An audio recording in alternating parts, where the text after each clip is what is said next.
Welcome to the DIY Honda Garage channel.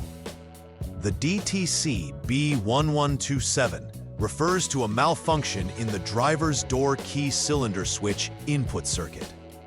This error specifically indicates a situation where there is a simultaneous input of both lock and unlock signals from the key cylinder.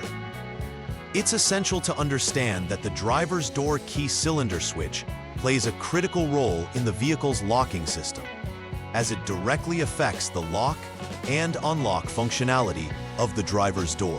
This component is located in the driver's door, where the key is inserted to operate the locking mechanism. When there is a fault in this circuit, it can lead to issues with securing the vehicle, potentially leaving it vulnerable or making it difficult to enter. Addressing this DTC requires a systematic approach to pinpoint the underlying cause of the malfunction and rectify it efficiently. The driver's door key cylinder switch is vital for controlling the lock and unlock signals of the vehicle's door. It's situated in the driver's side door, directly where the ignition key is inserted. Its primary role is to read the position of the key, whether it is in the lock or unlock position, and communicate that information to other components, such as the Body Integrated Control Unit, MICU. The MICU processes these signals to control locking mechanisms throughout the vehicle. A malfunction in this circuit can disrupt communication between the switch and the MICU, leading to security issues. It is crucial to comprehend how this component integrates into the overall locking system and the potential consequences of a failure in this input circuit. Several factors can contribute to the occurrence of DTC B1127. A faulty driver's door key cylinder switch itself may be malfunctioning, leading to incorrect signals being sent. This could be due to wear or damage over time. Additionally, loose or poor electrical connections can interrupt the power supply or signal strength needed by the switch to function correctly, resulting in sporadic or incorrect input signals. Another possibility is a faulty Body Integrated Control Unit, MICU, which could misinterpret or fail to process the signals from the driver's door key cylinder switch. Each potential cause requires a distinct troubleshooting approach to ensure that the correct part or circuit is addressed. When dealing with DTC B1127, there are several symptoms to watch for.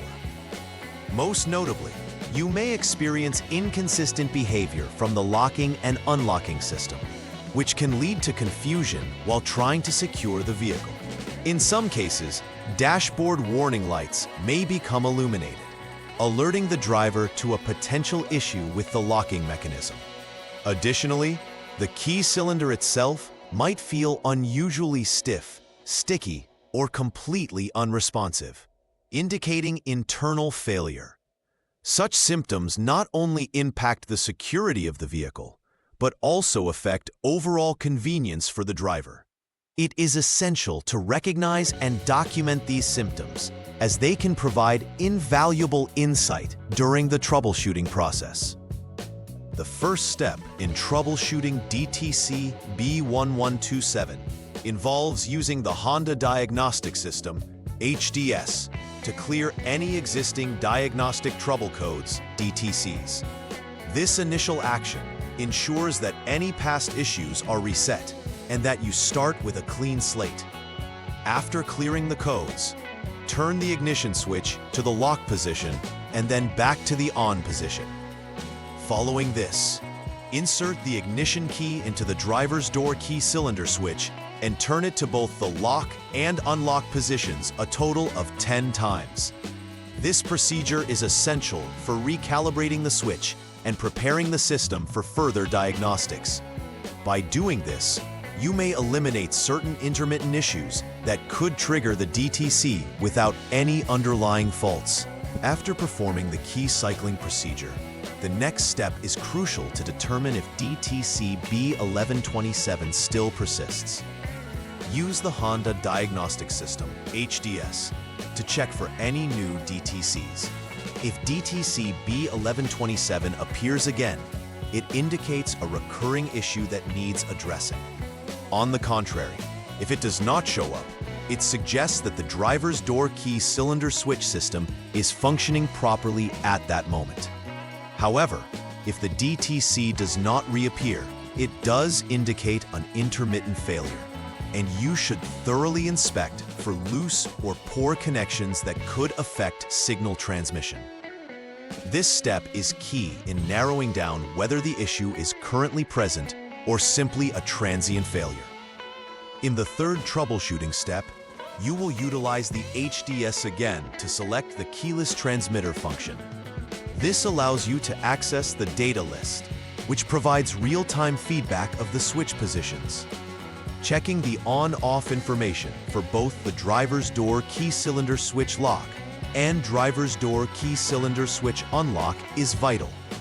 This data indicates whether the system recognizes the command sent from the door key cylinder switch. It is imperative to confirm that both indicators are accurately reflecting the switch's status, as any discrepancies would point toward a potential issue with the switch itself. Gathering this data is essential to determine the next steps in the troubleshooting process. The fourth step involves analyzing the on-off indicators obtained from the previous step. If both information indicators are off, it suggests that there are no signals being sent from the door key cylinder switch, indicating potential issues further down the line. This outcome requires a step forward to step 12. However, if either of the indicators is on, this indicates a malfunction of the driver's door key cylinder switch. In this case, moving to step 7 would be warranted to further isolate and investigate the vehicle's looms and connections to find the specific fault. Understanding the status of these indicators is fundamental as it directly influences the diagnosis of the key cylinder switch's condition. At this stage, you will disconnect the driver's door lock actuator by removing its 10P connector. This action isolates the actuator from the circuit, allowing further checks on the door key cylinder switch functionality without any influence from the actuator's operations.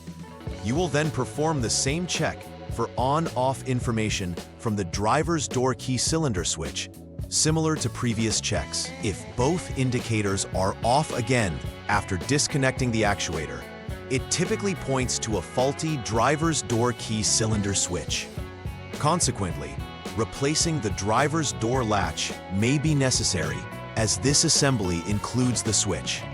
If the indicators remain on, that indicates a different issue exists in the wiring or inputs. During this step, it's important to turn the ignition switch back to the lock position for safety. Then, disconnect the under-dash fuse/relay box connector T, which has a critical role in managing electrical signals throughout the vehicle. After disconnection, continuity tests are conducted between body ground and specific terminals within the fuse box connector. This helps identify if there are any breaks or shorts in the circuit that may affect the lock and unlock signals. By checking terminals number 31, unlock, and number 32, lock, individually, you can confirm whether these circuits have a proper ground connection. If continuity is established, the problem may lie with the MICU, suggesting that it may need replacement. In this step, the results of your continuity tests will guide the next course of action. If you've confirmed the presence of continuity, this typically signifies that the wiring is intact, indicating the fault lies with the Body Integrated Control Unit, MICU. In such instances, it would be necessary to replace the under-dash fuse relay box to resolve the issue.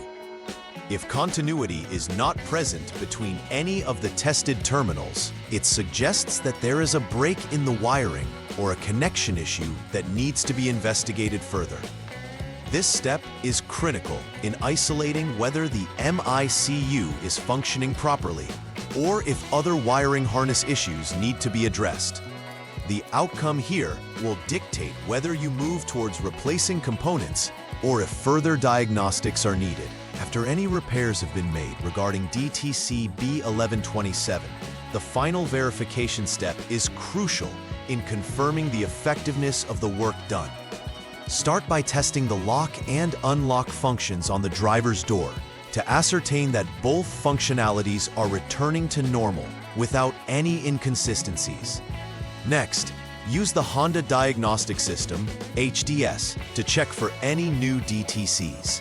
It's essential to ensure that no additional trouble codes are present, as this indicates the repairs were successful and that there are no unresolved issues. Lastly, observe the vehicle for any remaining symptoms associated with the previous malfunction, as this helps to ensure that the repair was comprehensive and effective. Only after all these checks confirm normal operation should you consider the vehicle's locking system fully restored. Preventive maintenance is an important aspect to consider after resolving DTC B1127 to avoid similar issues in the future. One measure is to regularly check the key cylinder itself for any signs of wear or mechanical failure, which may indicate the need for lubrication or replacement. Additionally, inspect all electrical connections related to the driver's door lock for any signs of corrosion or looseness, as reliable contacts will help maintain the integrity of the locking system. Keeping components well lubricated ensures that moving parts operate smoothly, reducing the wear and tear that can lead to failure. Regular maintenance checks can significantly reduce the risk of experiencing DTC B1127 or similar issues down the line, saving time and costs associated with repairs. In summary, DTC B1127 signifies a malfunction in the driver's door key cylinder switch input circuit, primarily indicating simultaneous lock and unlock signals. Addressing this issue requires a systematic approach to troubleshoot effectively, starting from clearing the DTCs to checking continuity in various circuits. Each diagnostic step plays a critical role in correctly identifying whether the fault lies within the switch itself, the wiring, or the Body Integrated Control Unit, MICU. By following the outlined troubleshooting steps carefully, you can ensure that the underlying issue is resolved efficiently. Finally, implementing preventive maintenance will help safeguard against future problems, ultimately enhancing the reliability and security of your Honda Civics locking system. Please like and subscribe to the channel. See you next time!